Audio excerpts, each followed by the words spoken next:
दिनै जोङो उदालगुरि जिल्ला जिल्ला बेंगिरिनिसिम जोङो गोसोखां बिलाइ एबा मेम'रेन्डाम दिनै जोङो मोनथाम डिमान्डखौ लानानै दिनै गथायफैदों आरो मेम'रेन्डाम होनायनि गुबै उद्देश्यआ बेनो जे नैबे जि पपुलेसन सेन्सास दिनै सारा भारतआव पपुलेसन सेन्सास मोनसे फैदों आरो बेयावहाय जों नुदों बर' रावखौ दिनै नैबे जि पपुलेसन सेन्सास बेयावहाय दिनै बर' रावखौ जोङो थिसननायखौ जों नुनो मोनाखै। दिनै बर' रावा 90 सिडिउलाव हाबनाय गासै 22था रावा 90 सिडिउलाव दिनै थिसनजाबाय। बेनि गेजेराव जों मोन 16 जों रावखौ बाहायनायखौ जों नुनो मोनदों, नाथाय बर' जि राव बेखौ जोङो दिनै थिसनजानायखौ जों नुना मोनाखै।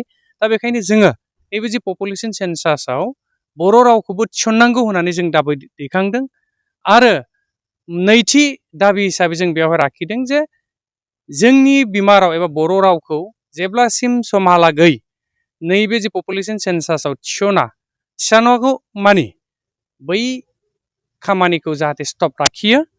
जेब्लानो जोंनि बर' रावखौ थिसनगोन अब्लानो जोंनि जिल्ला बा जोंनि सारा बर' रायजो राजानि गेजेराव बे खामानिखौ मावनो हागोन। बेखायनो जोङो थाबैनो बेखौबो मावफुंनांगौ होननानै जों मोनसे डिमान्ड होदों आरो लास्ट मोनसे डिमान्ड एबा थामथि डिमान्डआ नैबे जे जोंनि बर' मिडियाम स्कुलफ्राव जोङो डिउ टु लेक अफ टिचार जायनि थाखाय फरायसालिफ्रा थैलांनायनि लामायाव थांगासिनो। दा बेखायनो नैबे जि पपुलेसन सेन्सासावबो फरायसालिनि फोरोंगिरिफोरखौबो बेयावहाय जिहेथु खामानियावहाय बेखौ बाहायनायखौ जों नुनो मोनदों।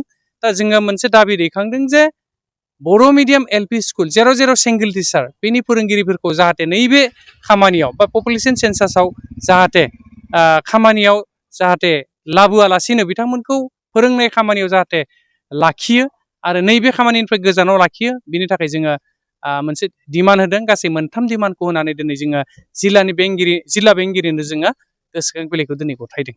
जिल्ला बेंगिरिया नोंथांमोननि मेम'रेन्डाम गोसोखां बिलाइ गथायनाय माबायदि रेसपन्स होदों आरो मा बिथांनिफ्राय जोङो जेब्ला डिसिनो मेम'रेन्डामखौ जों गथायदों अब्ला बिथांनिफ्राय जोङो मोनसे मोजां रेसपन्सखौ मोनदों। बिथाङा जोंनो फोरमायदों जोंनि जि दाबिफोर बे दाबिखौ बिथाङा इमिडियेट मेलनि जुगिदे सेन्ट्रेलनो बिथाङा दैथायहरनाय बाथ्राखौ बुंदों।